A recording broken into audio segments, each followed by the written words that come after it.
I just realized I am now on the bandwagon for single length golf clubs.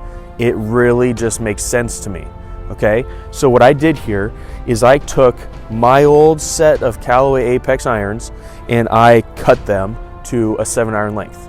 I even have 3 woods right here that I cut to a 7-iron length. Now, what I was told by multiple people and multiple vendors is there's so much more that goes into it than just making them the same length. Sure, I understand that. There's bugs everywhere. But the amazing thing is, now think about it. If this is my 7-iron and I take an address and I'm ready to swing and I grab my 3-wood and I'm standing here and I'm holding the same exact club in the same exact position and swinging exactly the same because I know how to hit a 7-iron, wouldn't that ball go pretty darn straight and pretty darn where I want it to? It's just the loft of that club will send it further. That just really makes sense to me, okay? Cobra, Adele, they are making single length golf clubs. There are other companies that are making single length golf clubs, but they have technology in the shafts, technology in the heads. But guess what? They told me that I couldn't do it, and I did it, okay?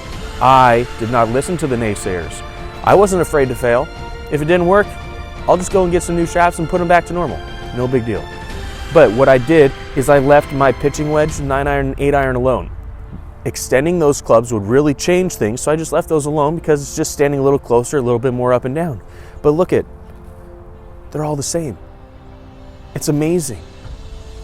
It blows my mind that I've never thought about doing that before. When I was younger, I put a Dynamic Gold S300 steel shaft in my driver in high school because my dad and I said, hey, we hit your 7-iron so good. What happens if we put that shaft in your driver? I don't know. So we did it. It worked. It was just really heavy, but it worked. Thinking outside the box, okay? Everyone, and I mean everyone, maybe 90% of the population uses golf clubs at variable length.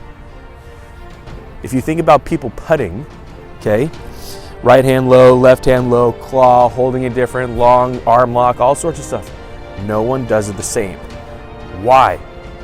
Because there is not just one way to do things. So why are we all using variable length golf clubs? I have no idea. This just really makes sense to me, okay?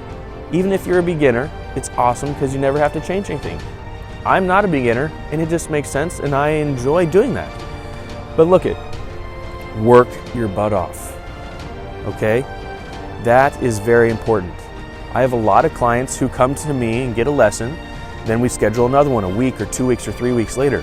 When they get here, I'm like, so did you have an opportunity to come and practice? No, not since the last time I saw you.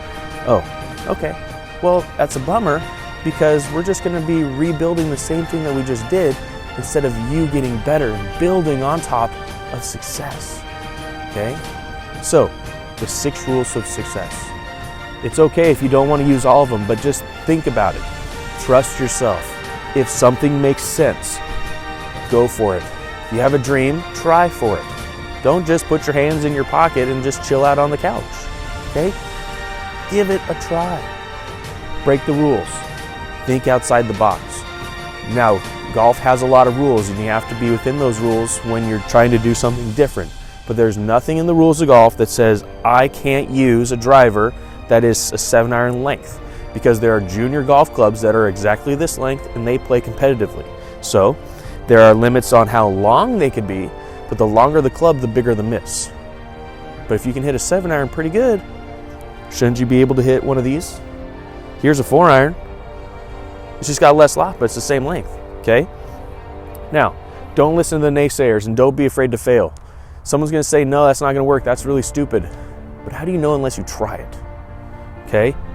If you try it and you fail, a failure is just one way of finding out how not to do it correctly. Thomas Edison, he found 1,000 ways on how not to make a light bulb, okay? Now, work hard, practice, give back. Once you find something that really works, share it, okay? Don't just keep it to yourself. Say, hey, check this out. I just did this and it's amazing. You gotta try it, okay? The 6 rules of success. See you next time.